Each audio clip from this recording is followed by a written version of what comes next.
Assalamualaikum warahmatullahi wabarakatuh. Pagi ini Khazanah kembali menyajikan kepada Anda embun-embun ilmu yang terpendam dalam luasnya Khazanah Islam.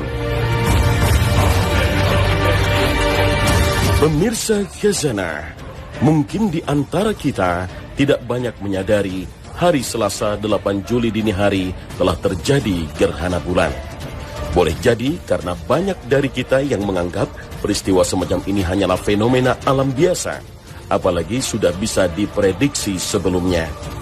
Tapi tahukah Anda bahwa peristiwa gerhana ini bagi Nabi SAW bukan peristiwa biasa, tapi peristiwa dahsyat yang luar biasa dan menakutkan. Apa yang terlintas di benak Nabi SAW saat terjadi gerhana?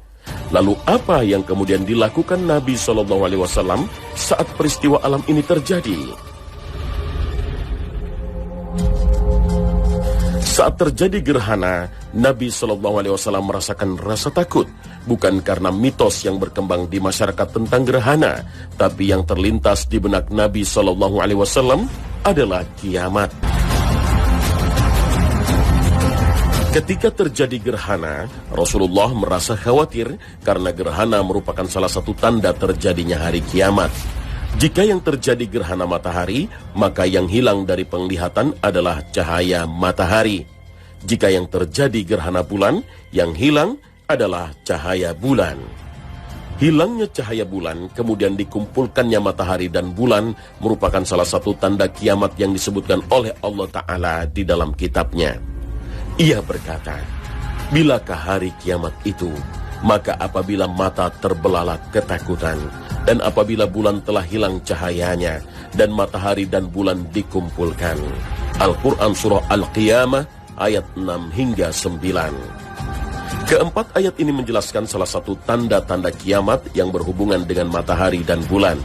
Jika dikaitkan dengan hadis dari Abu Musa, bukankah fenomena gerhana itu, matahari, bumi, dan bulan dikumpulkan? Itulah gambaran kiamat seperti yang disebutkan Allah Subhanahu wa Ta'ala dalam Al-Quran.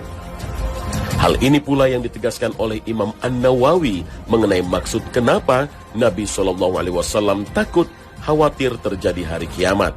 Karena gerhana merupakan tanda yang muncul sebelum tanda-tanda kiamat, seperti terbitnya matahari dari barat atau keluarnya Dajjal, atau mungkin gerhana tersebut merupakan sebagian tanda kiamat.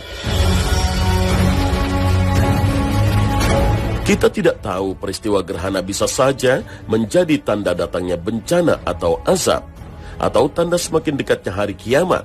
Misalnya dengan semakin lemahnya tembok yang mengurung Ya'juj dan Ma'juj, atau akan semakin keringlah sungai Efrat di Irak. Maka tidak patut bagi umat Nabi Muhammad menyambut gerhana matahari atau bulan dengan sukacita, mengabadikannya dengan berfuturia, karena tuntunan Rasulullah menyuruh kita untuk menghadapi gerhana dengan mempertebal keimanan dan terus-menerus berzikir mengingat Allah. Peristiwa gerhana memberikan pelajaran bagi kita bahwa Allah Subhanahu wa Ta'ala mampu mengendalikan seluruh makhluknya, apa saja, bahkan matahari atau bulan yang dianggap makhluk yang luar biasa, bahkan banyak manusia yang menyembahnya. Itu sebabnya Nabi menganjurkan untuk memperbanyak zikir, istighfar, takbir, sedekah, dan bentuk ketaatan lainnya. Aisyah radhiyallahu anha menuturkan, Nabi SAW bersabda, sesungguhnya matahari dan bulan adalah dua tanda di antara tanda-tanda kekuasaan Allah. Gerhana ini tidak terjadi karena kematian seseorang atau lahirnya seseorang.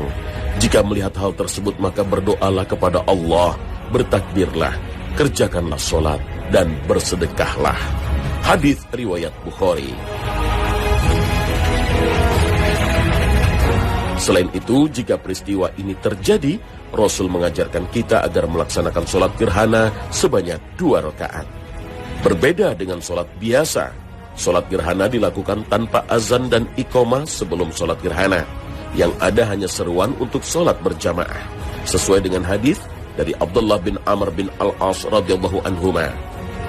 Ketika terjadi gerhana matahari pada masa Rasulullah SAW, maka diserukan as-salatul jami'ah, salat secara berjamaah. Hadis riwayat Bukhari.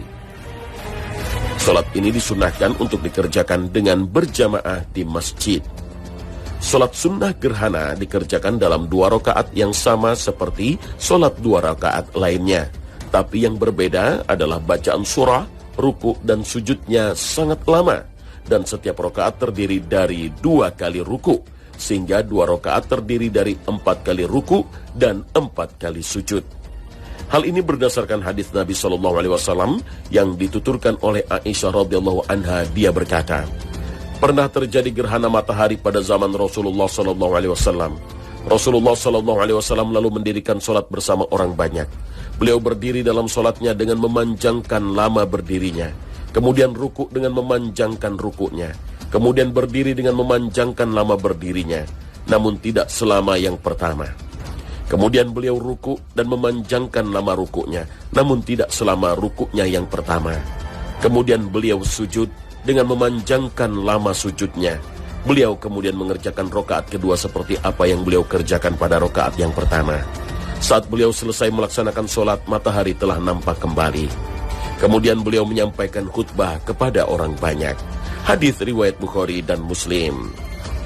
Bagi imam disunahkan untuk mengeraskan bacaan pada sholat gerhana sebagaimana pada sholat Id. Aisyah radhiyallahu anha berkata, Nabi SAW mengeraskan bacaan dalam sholat gerhana. Hadis riwayat Bukhari dan Muslim. Lalu disunahkan pula khutbah setelah sholat gerhana. Sedangkan waktu pelaksanaannya sejak mulai gerhana hingga bulan atau matahari kembali terlihat normal. Bagi daerah yang tidak dapat melihat gerhana, tidak ada keharusan untuk melaksanakan sholat gerhana.